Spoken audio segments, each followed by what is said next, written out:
Welcome back to the deep dive.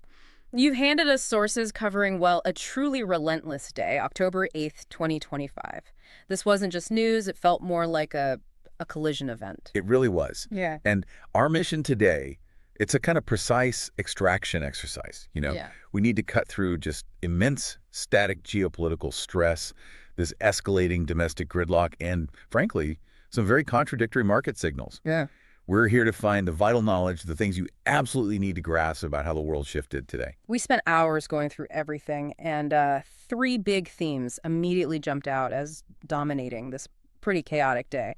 First, the incredible fragility of global conflict resolution efforts, protecting Gaza, but also the escalating nuclear danger between the U.S. and Russia. Right. Second, the kind of unprecedented domestic chaos being driven by this prolonged U.S. government shutdown is now hitting everything from, well, the IRS to whether your flight's on time. And finally, there's this really strange economic picture.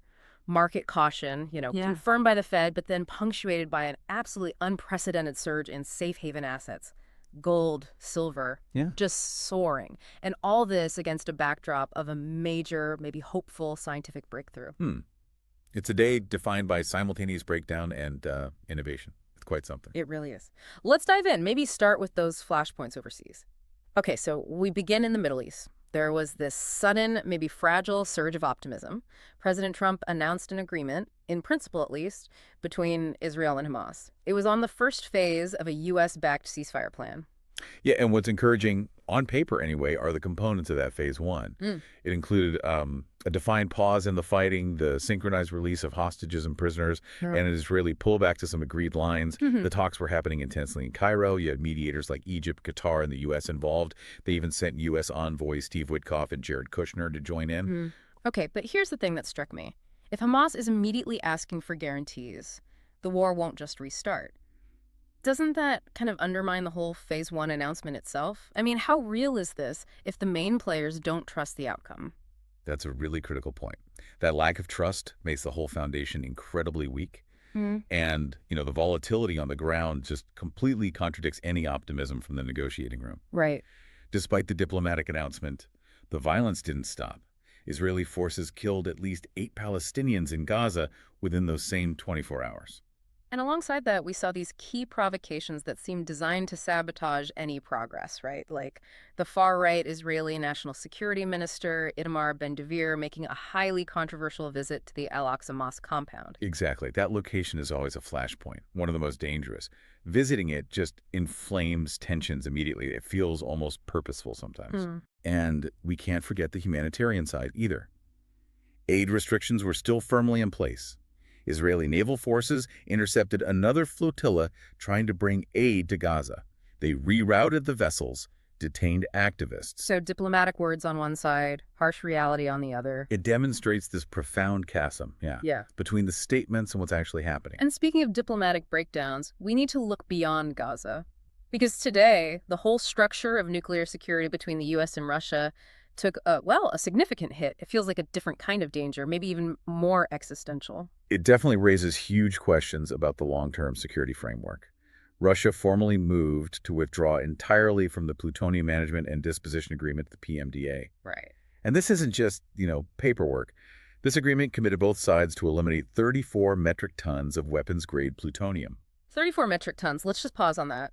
That is enough fissile material for literally thousands of nuclear warheads. Thousands, yeah. So this single action, it really codifies this growing arms control rift, doesn't it? Absolutely. And Russia cited all the usual grievances, U.S. sanctions, NATO expansion, even disputes over how the plutonium was supposed to be disposed of. And compounding that, Moscow basically declared the impetus for peace talks about Ukraine, the ones that followed an earlier Putin-Trump summit, had been, quote, exhausted. Right. So while you have the EU maybe trying to focus on coordinating its hybrid threat response, the actual established mechanisms for de-escalation between the big nuclear powers seem to be rapidly disappearing. It's deeply worrying. Before we move off global issues, there was one more targeted U.S. action, trying to choke off supply lines for some of these conflicts, something about drones. That's right. The Commerce Department went after the drone supply chain.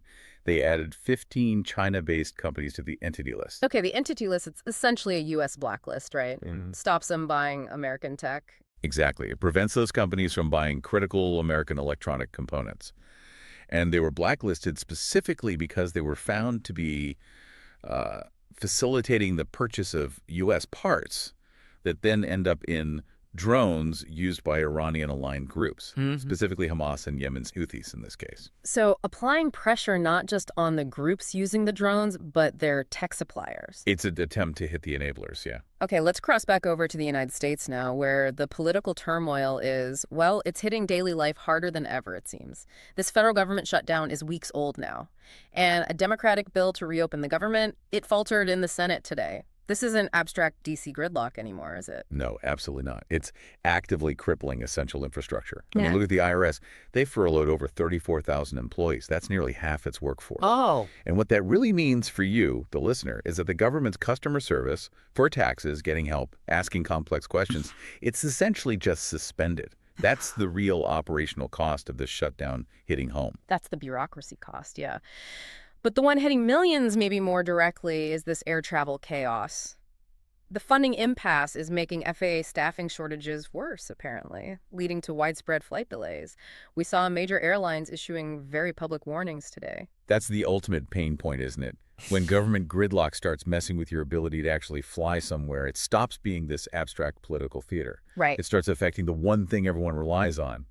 Just getting from A to B reliably. That's what really changes the public narrative, I think. And amidst all this, the political climate itself feels like it's boiling over. We saw an extraordinary move today. President Trump ordered Texas National Guard troops to deploy to Chicago. To Chicago, Yeah. Citing rising unrest over sanctuary city policies and crime there. Yeah. This is a massive federal intervention into what's normally local policing and city politics. And that intervention came alongside some really sharp rhetoric. President Trump publicly called for the jailing of Chicago's mayor and the Illinois governor, both Democrats. Right. I mean, that signals the divisions are moving way beyond just legislative arguments now. It's escalating into this direct, kind of unprecedented political confrontation between federal and state authorities. And on top of that, the political probes are still churning. Former FBI Director James Comey was arraigned in federal court today. Yeah, facing criminal charges stemming from alleged false statements and obstruction linked back to his 2020 Senate testimony on the Russia probe.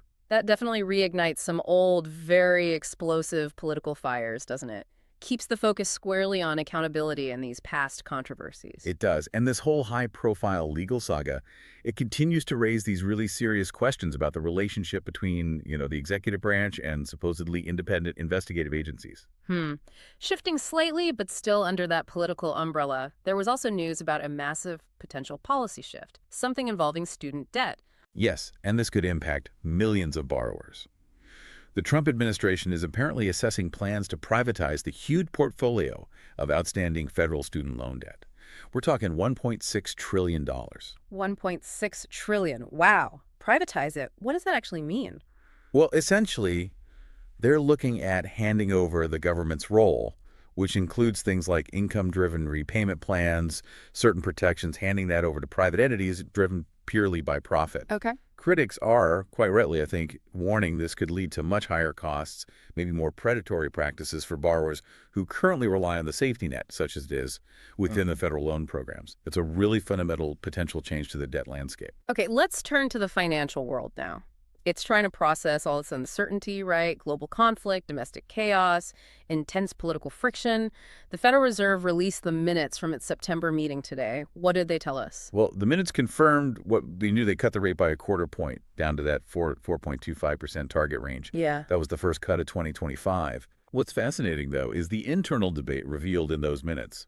While most FOMC members supported the cut, citing rising concerns about joblessness, there was a significant segment that favored either holding steady or even cutting more aggressively. It clearly wasn't a unified decision. And the irony here is pretty thick, isn't it? The Fed admitted its own uncertainty is compounded because key economic statistics, the very data they need to make these decisions, are being delayed or are just missing entirely because of the government shutdown they're trying to counteract. Exactly. They're sort of flying blind, or at least partially blind, because of the political gridlock. So this backdrop of caution, uncertainty, high global risk, it led to maybe the most stunning market story of the day, the safe haven stampede. Absolutely stunning. Gold just smashed records. It crossed a monumental threshold. Spot gold vaulted past $4,000 per ounce for the first time ever. $4,000. And silver, too. Yeah, silver also climbed significantly. Yeah. Hit an all-time high near $49.50 an ounce. I mean, when you see precious metals make these kinds of explosive moves, it indicates pretty significant systemic fear about stability.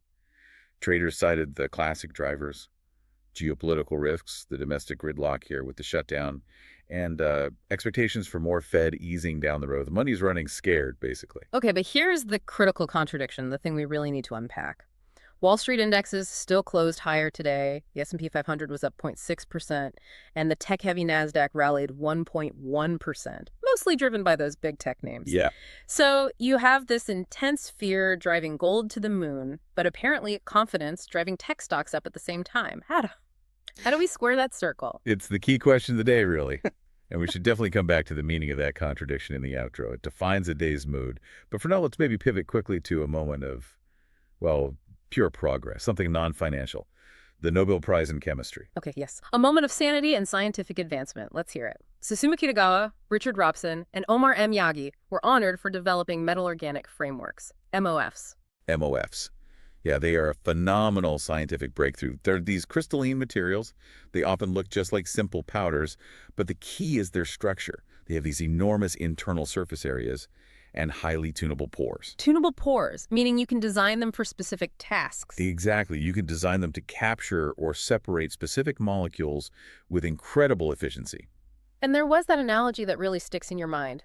The Nobel Academy highlighted that a single sugar cube-sized sample of some MOFs can have an internal surface area comparable to a football field. That's the mind-blowing part, isn't it? That massive internal surface area is what makes them so highly reactive and useful. So what are the applications then? Well, the potential is huge. Things like highly efficient co-euro capture, maybe directly from the air, superior gas storage, think hydrogen fuel, and perhaps most crucially for arid regions, the potential to extract pure, drinkable water directly from desert air using very little energy. Wow. It's just a powerful reminder, really, that human ingenuity doesn't stop just because the politicians are fighting. All right, finally, let's just quickly wrap up with a handful of other significant legal and societal shifts from today, starting with a really crucial election law case that was heard at the Supreme Court. Yeah, the court heard a challenge to an Illinois law. This is the one that allows properly postmarked mail-in ballots to be counted if they're received up to 2 weeks after Election Day. Okay. But the interesting thing from the hearing wasn't just about the 2-week window itself. The justices seemed heavily focused on the issue of standing. Standing. Can you just quickly explain what that means in this context? Sure. It's basically the legal right to bring a lawsuit in the first place. The justices were really questioning whether political candidates themselves have the right, the standing, to challenge these kinds of election rules after the fact. I see. And the way the oral arguments went, it suggested that a majority of the court might be inclined to greenlight such candidate lawsuits. And if that happens? Well, it could open the door to a flood of post-election litigation over mail ballot rules in states all across the country, potentially heightening the uncertainty around vote counts and certification after pretty much every major election. More legal challenges after elections. Okay. Yeah. Meanwhile, social media giants are facing a fresh wave of accountability efforts, this time aimed specifically at youth mental health. That's right. New York City filed a major lawsuit against Facebook, Google, Snapchat, TikTok, and several others. And the accusation is? They're accusing these companies of intentionally designing their platforms to addict children and, as a result, fueling a public mental health crisis. It goes beyond just negligence. The suit focuses on the intentionality of features like algorithmic feeds and that infamous endless scroll. Features designed to maximize engagement regardless of the cost. Precisely. Regardless of the societal cost, is the argument. Okay, shifting gears again to a kind of bizarre economic disruption. We have to look at the U.S. sugar industry. This seems like a case study in how a medical trend can just upend an entire agricultural sector. It really is.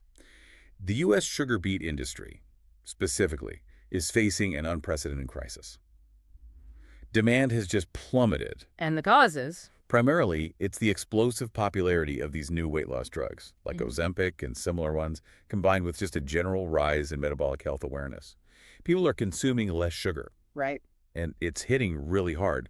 There are warnings that over half of U.S. sugar production is now genuinely at risk. It just shows how quickly medical innovation or even just health trends can reshape a traditional commodity market.